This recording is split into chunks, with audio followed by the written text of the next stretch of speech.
Dominus vobiscum.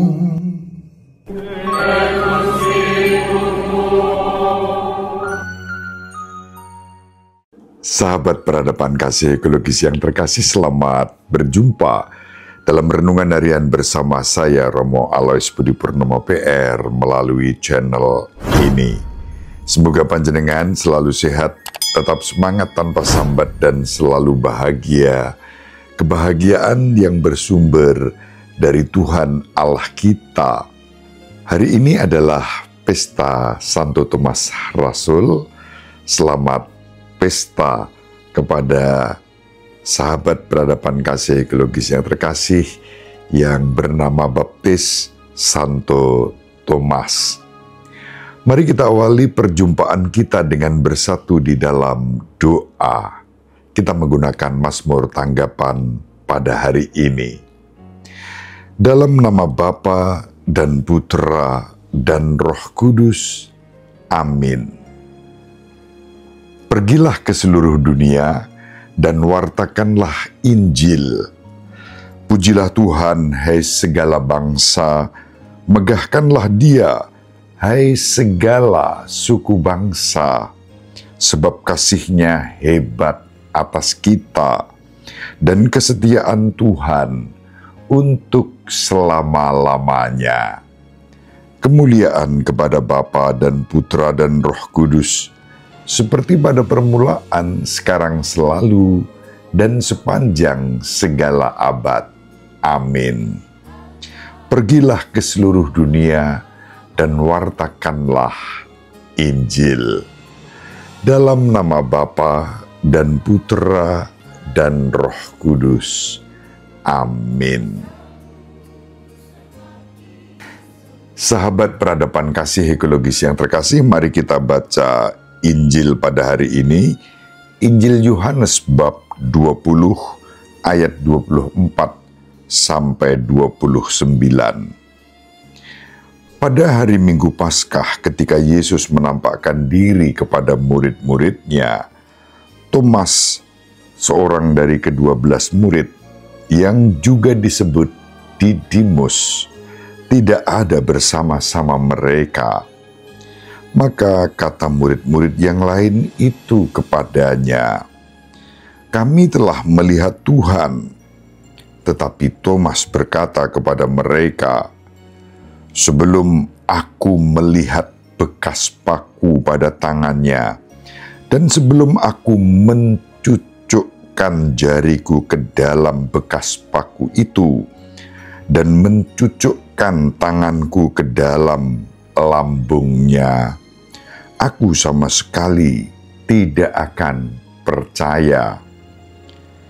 8 hari kemudian, murid-murid Yesus berada kembali dalam rumah itu, dan Thomas bersama-sama dengan mereka. Sementara pintu-pintu terkunci, Yesus datang. Ia berdiri di tengah-tengah mereka dan berkata, "Damai sejahtera bagi kamu." Kemudian ia berkata kepada Thomas, "Taruhlah jarimu di sini, dan lihatlah tanganku. Ulurkanlah tanganmu, dan cucukkan ke dalam lambungku. Dan jangan engkau tidak percaya lagi, melainkan percayalah." Thomas menjawab kepadanya, "Ya Tuhanku dan Allahku." Kata Yesus kepadanya, "Karena telah melihat aku, maka engkau percaya. Berbahagialah mereka yang tidak melihat, namun percaya." Demikianlah sabda Tuhan.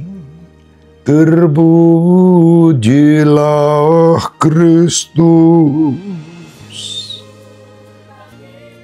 Sahabat peradaban kasih ekologis yang terkasih, sangat menarik apa yang diwartakan dalam Injil pada hari ini, pengalaman Thomas. Salah satu murid Yesus saat Tuhan kita Yesus Kristus menampakkan diri kepada para murid, dia sedang ngacir barangkali, pergi, tidak berada bersama persekutuan. Maka ketika dia pulang, lalu teman-temannya memberitahu kepadanya bahwa Tuhan Yesus telah bangkit dan telah menampakkan diri kepada mereka. Namun Thomas menjawab dengan jujur, tanpa basa-basi, dan mengatakan, masa sih? Sebelum aku melihat bekas luka pada tangannya dan mencucukkan jariku pada bekas luka itu, atau melihat bekas luka pada lambungnya yang ditikam, dan mencucukkan tanganku ke dalam lambung itu, sorry ya, sekali-kali aku tidak akan percaya. Itu yang dikatakan Thomas. Jujur, spontan, tapi juga sangat mendalam. Dan sebetulnya bisa saja Tuhan kita Yesus Kristus saat itu juga menampakkan diri kepada Thomas.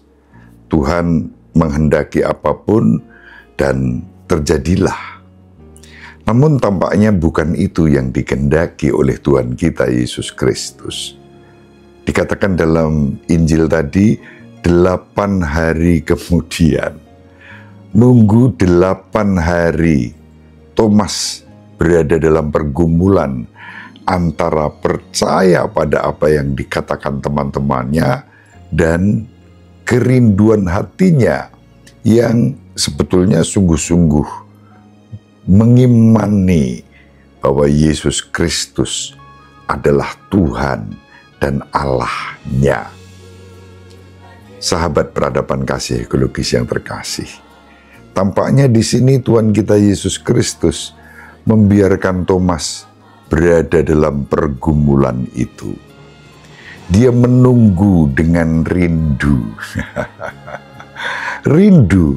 Aduh, ini gimana ini Tuhan kok?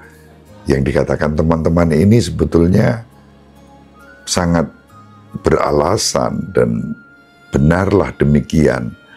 Masa teman-teman berbohong? Enggak lah. Tapi di sisi lain, dia diliputi oleh arogansi. Kalau nggak lihat sendiri, sorry aku nggak mau percaya katanya. Pengennya lihat sendiri.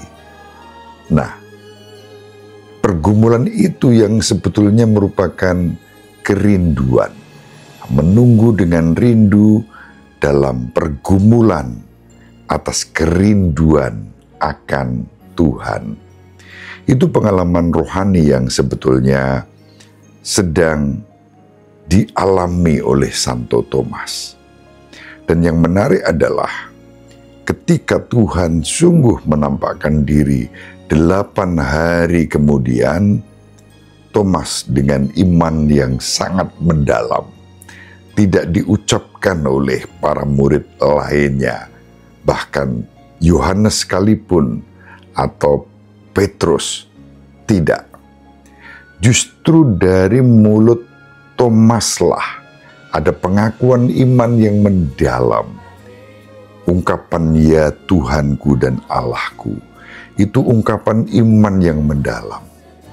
Dalam rumusan itu terungkap satu iman akan Yesus Kristus sebagai Tuhan dan sebagai Allah. Sahabat peradaban kasih ekologis yang terkasih, Santo Thomas mengakui kealahan Yesus Kristus Tuhan kita. Yesus Kristus Tuhan kita sungguh-sungguh Allah. Karena dia adalah putra Allah yang maha tinggi, yang menjadi manusia dan tinggal di antara kita. Dan akhirnya Thomas percaya. Dia percaya dengan bersama-sama Kristus menanggung luka-luka Kristus. Dia mencucukkan jari ke dalam bekas luka tangannya yang dipaku pada kayu salib. Dia mencucukkan tangannya pada lambung Kristus yang ditikam dengan tombak. Dan dari dalam lambung yang ditikam itu mengalirlah darah dan air yang melambangkan sakramen-sakramen bagi gereja. Maka di dalam ungkapan "Ya Tuhanku dan Allahku" yang disampaikan oleh Santo Thomas, terungkap seluruh iman itu secara utuh. Iman pada Yesus Kristus Tuhan dan Allah, Juru Selamat, Penebus. Dan Santo Thomas rela dengan sukacita mengalami luka-luka derita itu. Sahabat peradaban kasih ekologis yang terkasih, dan itu dibuktikan ketika Santo Thomas selama 20 tahun, sejak tahun 52 sampai tahun 72, Santo Thomas berkeliling mewartakan Yesus yang tersalib, wafat, dan bangkit sebagai Tuhan dan Allah yang layak disembah sebagai Sang Juru Selamat. Dalam sejarah iman digambarkan bahwa Santo Thomas itu berkeliling mewartakan sukacita Injil ini, pergi ke Suriah, ke Persia, dan kemudian dia pergi ke India Barat. Orang mengatakan daerah itu tidak lain adalah Muziris di Kerala, India saat ini. Dan di sanalah Santo Thomas mengalami kemartiran pada tahun 72 Masehi. Tepatnya kemartiran itu terjadi di daerah Madras di India. Sahabat peradaban kasih ekologis yang terkasih, apa yang bisa kita petik dari kisah Santo Thomas ini? Yang pertama, kita memang belajar dari Tuhan kita Yesus Kristus yang membiarkan Thomas berada dalam kerinduan, menunggu dalam kerinduan, dan digenapilah kerinduan itu. Tuhan mempunyai waktu dan tempat yang tepat untuk setiap rencananya yang akan terjadi di dalam kehidupan kita. Dan untuk itu kita dipanggil belajar seperti Santo Thomas, menunggu dengan sabar, dengan cinta.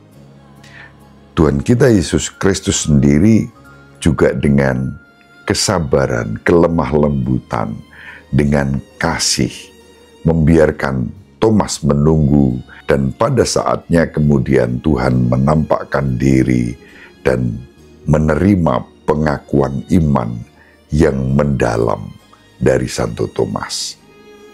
Yang kedua, kerap kali kita menghindari luka, salib, derita, penganiayaan. Setiap kali ada kabar tentang penganiayaan, tentang perlakuan yang tidak nyaman, tidak enak untuk kita atau untuk orang lain sebagai murid-murid Kristus, dengan mudah kita kemudian emosi. Kita lupa bahwa menjadi murid Kristus tidak bisa dilepaskan dari derita, dari luka, dari salib. Maka kita diajak untuk berefleksi bersama Santo Thomas, setia dan sabar menanggung luka Kristus sendiri, menanggung luka Kristus sendiri, dan bersama dengan luka Kristus itu kita persembahkan luka-luka hidup kita dalam iman yang semakin mendalam pada Yesus Kristus Tuhan dan Allah kita.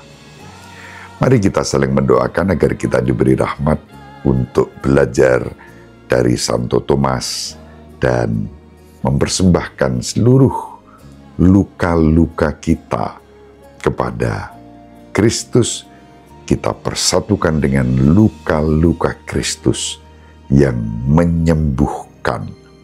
Sehingga kita pun kendati juga mudah terluka, tetapi yang terluka yang menyembuhkan.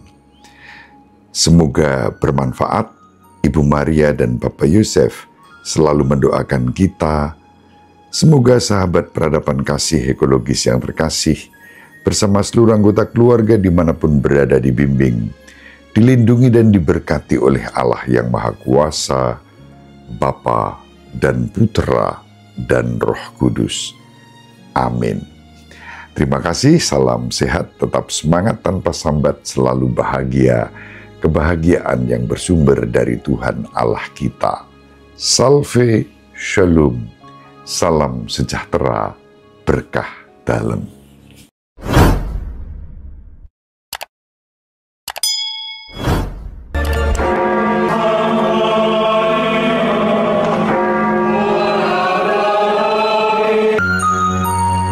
Sahabat peradaban kasih yang terkasih, sampai jumpa pada episode berikutnya. Terima kasih atas kebersamaan kita.